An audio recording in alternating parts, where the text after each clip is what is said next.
So great, Licia. We're talking about inherited behavior patterns through four lenses. And we've talked about the first one as being the ancestral lens. And Mhm. now we're going to look at parts integration.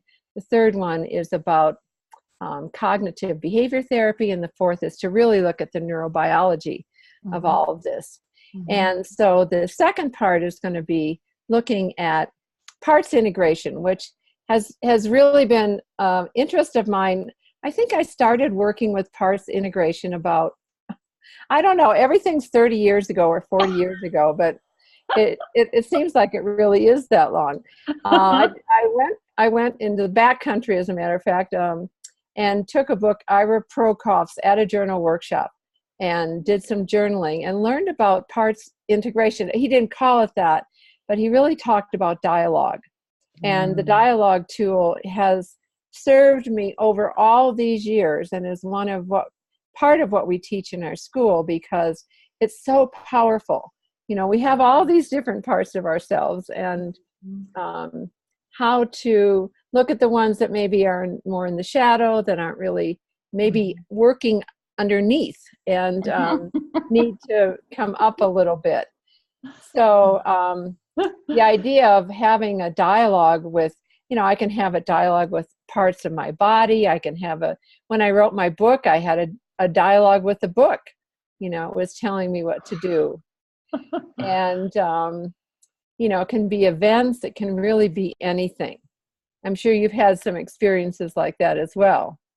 I have actually, and I didn't realize it was such a hot topic. I downloaded a technique in the mid 2000s called inner tribe technique, where it was accessing different aspects of the self, but seeing that all these aspects of the self could also include ancestors, could also include, Mm. helping spirits, could also include, as well as parts of the body and, any aspect of the intelligence. So when that started happening, it really cemented that idea again of how connected everything is. It's like the only separation is right here. But yeah, to acknowledge something, to acknowledge the relationship with Mm-hmm. a part of self as worthy of respect, Mm. to actually honor and acknowledge the part by first noticing it, naming it, having that conversation, the dialogue, with, of course, the goal towards the integration. But there's something so respectful about that feels really good to me. I love it. I had somebody ask me one time, when you talk about all the parts of self, that sounds like you are talking about multiple personality disorder. And I'm like, no, that's not it at all. Has anyone ever asked you that? No, they haven't. But yeah, I can see how that could be. But it's But totally yeah, different. it is different. And so the relationship, and then how, things have to be separate to be integrated. Correct. So it's really a process. And so when we get these pieces clearer, more clarity about them, then they come together in a brand new way. And I think that's what we're talking about. And in terms of, how does this make a difference in my life? It really can make a difference in people's lives. Not only can we get information from parts that might not be too familiar with us, but when they come together, then we can really have more well-being and more success and more joy. So that's the ultimate goal of this kind of lens that we're looking through.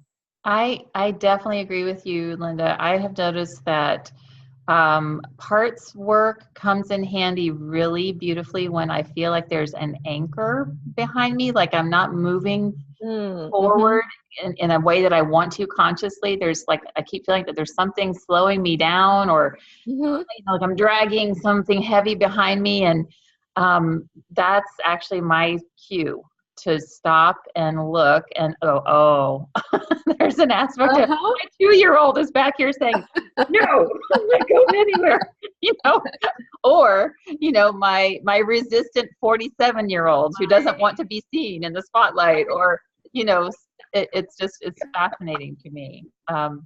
And it really is true that, especially in indigenous medicine, it's understood that every age and stage we've ever been lives inside of us. So why not? Exactly. Exactly. I think the trigger for me is if something starts talking to me, like some part of my body starts hurting, or I'm reading about it, or I'm kind of going back. So that's the trigger for me, just to see how to get clearer about that and integrate it. Oh, I'm looking so forward to this class. I hope that everyone will join us. This is going to be something else. So we'll put the link with the video so that you can join us there, take the class with us, and we're looking forward to seeing you. So we're ready for our third lens coming up. Perfect. See you there.